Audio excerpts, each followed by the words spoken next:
We have new information tonight on a grisly investigation. Human body parts found at a garbage facility in the Bronx. Now a man is in custody. TV 1055's Brian Coneybear live with the latest on this investigation and the gruesome discovery police made at the man's Brooklyn apartment. Brian?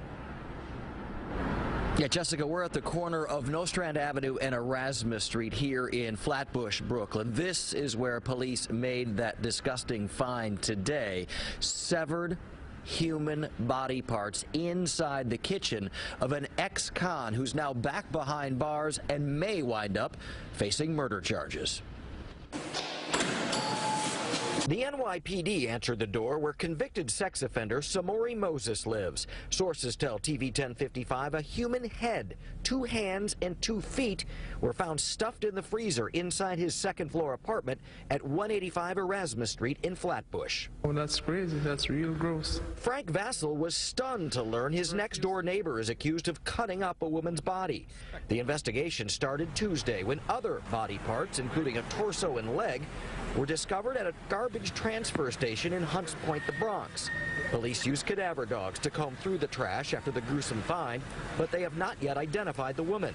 The 40-year-old Moses served time for raping and forcing a girl under the age of 16 into prostitution back in 2006. He kept himself. Neighbor Winston Harris says he knows the suspect, who also has a past conviction for weapons possession. He says the building is getting downright dangerous. You feel safe anymore?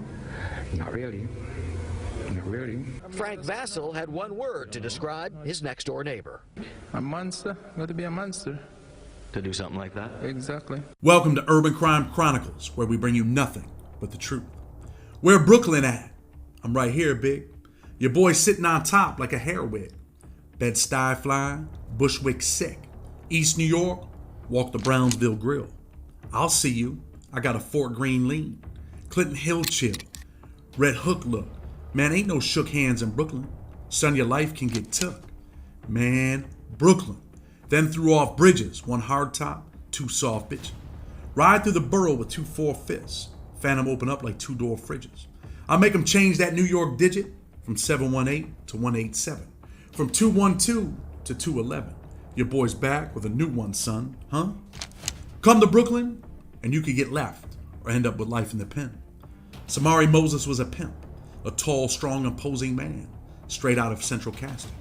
On the surface, he presents exactly as one might assume a pimp would present, right down to the 70s style nickname, Sugar Bear. Samori did not deny who he was or what he did. It was the life he was groomed for by his own mother, according to defense attorneys, and it was the only life that he knew. It was a violent life, filled with abuse, and his own actions resulted in the most tragic of ends. But was he and is he the most dangerous P.I.M.P. in New York? The making of one of New York's most dangerous P.I.M.P.s. Samori Moses was born and raised in Flatbush, Brooklyn, during New York City's darkest times. Homicide rates reached their peak, crime was at an all-time high, and crack cocaine was ravaging entire neighborhoods. Worse still, the chaos was not just around Samori's home, but also within it. Samori's father was a hustler who made money in ways no one cared to question, so long as he provided financially. While Samori did not struggle with basic physical needs, he was regularly and physically, verbally, and emotionally abused by his own mother, who did not hesitate to berate or beat him if she felt he was out of line. On top of this, Samori was bullied in his dangerous neighborhood, and even when given the opportunity, his mother did not intervene. Instead, she suggested that he toughen up to survive in this world. Back then, and even some today, parents in the hood tell their kids, you better get up, you better get it together. The world was a dangerous world, and nothing comes easy, especially for kids born in Brooklyn. As he grew, he would be abused and bullied in his neighborhood. Tired of being the victim, he decided he would become a wolf and no longer the prey. Finally, as a 13-year-old, he decided it was all over with. He would hit the streets, a critical turning point in his life. The moment he began to overcompensate for his victimization and began to embody an imposing and aggressive young man who refused to be a victim any longer. Brooklyn would not take him as a hostage. He began committing petty crimes and later started dealing drugs to support himself. But the drug game did not seem to fit him. It wasn't the life he wanted to pursue. He wanted to get that bag in another way.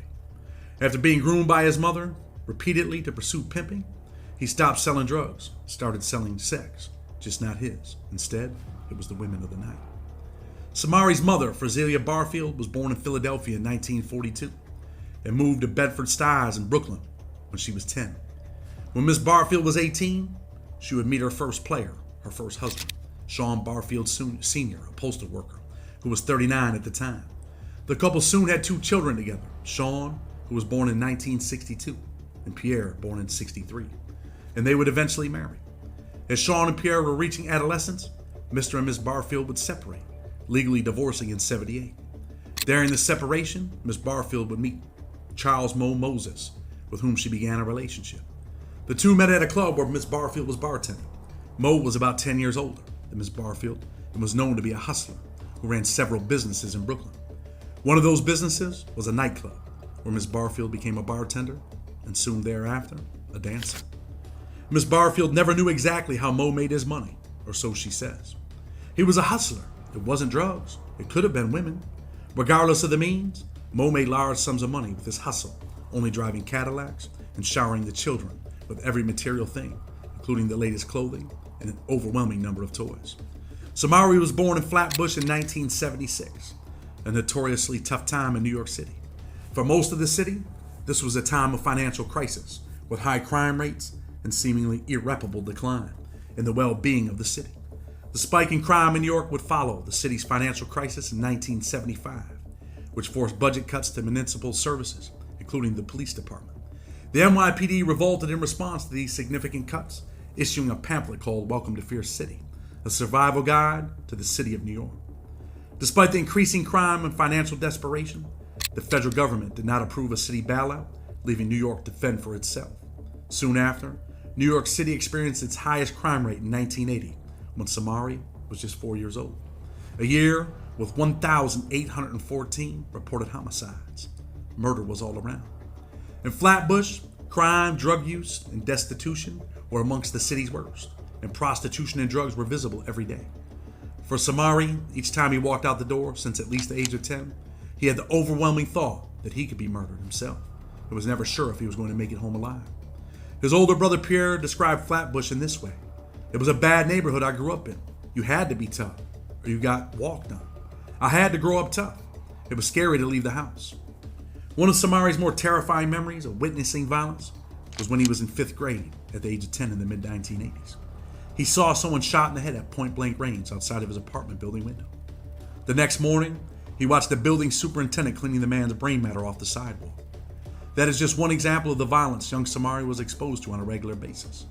Another time, when he was about 11, he was skateboarding in the neighborhood when he heard a tiny pop-pop, followed by Samari and his friends seeing a man lying on the ground between 2 cars. That man shot in the head. This time, the victim was still alive, and Samari was witness to the man dying, gasping for air. Another time, Samari found a dead body in the basement of his apartment building. Events like this occurred so often that a young Samari began normalizing violence outside the home as a regular occurrence. As a result, he had no context for a world where violence was not a regular or common occurrence. Violence filled his young life, paving the way for what was to come. His mother was the iron fist in the house, and she would explain that Mo paid Samari no attention. Further, Mo was a street dude. "He let me raise the kids. He was stern. He was a no-nonsense type of dude. He left the raising of the kids to me. I was the ass whooper, and I didn't want for anything because Mo took care of me." Samari's mother, Miss Barfield, was a violent woman. She regularly beat Samari with belts in her fists and screamed at him so often that he shut down emotionally. This defense mechanism often backfired and caused him to become prey in the streets to bullies. Samari and his brothers were taught that discipline was synonymous with abuse and that whippings and beatings were normal parenting. Indeed, they were so used to the abuse that one time when Samari's mother beat his brother with the large metal rod of a police lock, in their minds, that again was just simple discipline. But Brooklyn had so much more outside of the house. The crack epidemic was in full swing during Samari's adolescence. In Samari's Flatbush neighborhood, crack addicts were often assaulted by their drug dealers or by other people trying to rob them of their drug money. Samari would often witness drug dealers beat, humiliated, or even kill people who owed them money. He saw addicts beaten with objects, including 2x4s. Drug addicts strewn the hallways of his building, many turning to crack to cope with the violence and misery all around them. Life, living to die. So many people just living to die. The Walking Dead. Welcome to Brooklyn. Welcome to the United States of America, the land of the free and the home of the brave. now polluted with its sad reality. His life of crime would start as a petty hustler, and he would be arrested in 1998 in Georgia for some weed. His punishment, not too bad, just a few months in jail. In December 2003, at the age of 27, he would be convicted of a misdemeanor gun charge and served less than 2 weeks on Rikers Island. By Samari's mid-20s, he took on pimping as another hustle. When he was a teenager, Samari's mother often talked casually about prostitution and made jokes indicating that he should pimp the girl out if she saw Samari with a girlfriend. As Samari grew older, spending time with prostitutes felt comfortable to him. Stated another way, he was damaged.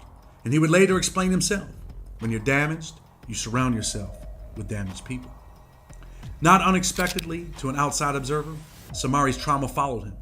After waking up from yet another nightmare related to his traumatic past and struggling with life, he would attempt to take his own self out when he was 27. He would put the pistol to his head, and no fear in his heart, he would pull the trigger. But today would not be the day. He would live. A bullet remains lodged in his head as a constant reminder of where he once was. Later in life, some family members of his victims would wish he had succeeded in taking himself out. After this attempt to take himself out, he would go back to his life, the one thing he knew how to do, manipulating women to do as he asked. All he really knew how to do was pimp, and that he did.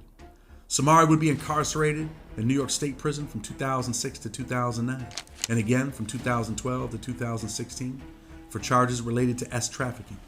He was never paroled, but rather completed the maximum sentence in both of those cases by catching shots in prison. Once back in the streets, Samari would be back at it in no time. He was back to putting chicks on the track. He needed money, and with that life, all things happened. Keeping them in line as Samari felt he had to would always come with violence. His bottom bitch, or the woman he said he loved, had had enough of Samari. She wanted out of the life and the lifestyle. Would he let her go? She wanted nothing else to do with the violent pimp. To her, he had become a demon. Leandra Foster wanted out, and Samari did not want to let her go. The relationship was violent and volatile. But would she ever go free? She was not the only one who would get the brunt of his violence. There were others as well. In the early morning of January 13, 2017, Samari Moses would murder Leandra Foster, one of his trafficking victims, by beating her until she died. The defendant beat Foster all over her body, leaving bruises and abrasions on the front and back of her torso, the prosecutor would say. Moses inflicted at least 5 blunt force injuries to Foster's head, either by hitting her directly or by banging her head into another surface. The fatal blow was the blow to the back left of her head. She had been alive for all the other injuries, but that last blow to her head would fracture her skull, rendering her unconscious. Foster suffered a seizure and died within minutes. The following morning, using a knife and a saw, Moses would do the unthinkable. He would dismember Foster's body inside their shared apartment in Brooklyn. Then Moses would bring another woman back to the apartment for a sexual encounter while Foster's dismembered body was concealed in it. The woman would later tell law enforcement and cops that there was a strong odor of bleach in the apartment that day she had sex with him. 4 days later, on the morning of January 17, 2017, Moses would transport Leandra's torso and limbs to the Bronx for disposal at a garbage transfer station. After disposing of most of her body parts, Moses texted another victim that he was on his way home from the Bronx. He just did 110 over the Brooklyn Bridge, he would say. Foster's head, hands, and feet, including a foot with the name Samari tattooed on it, were subsequently recovered by cops inside the freezer of Moses' apartment.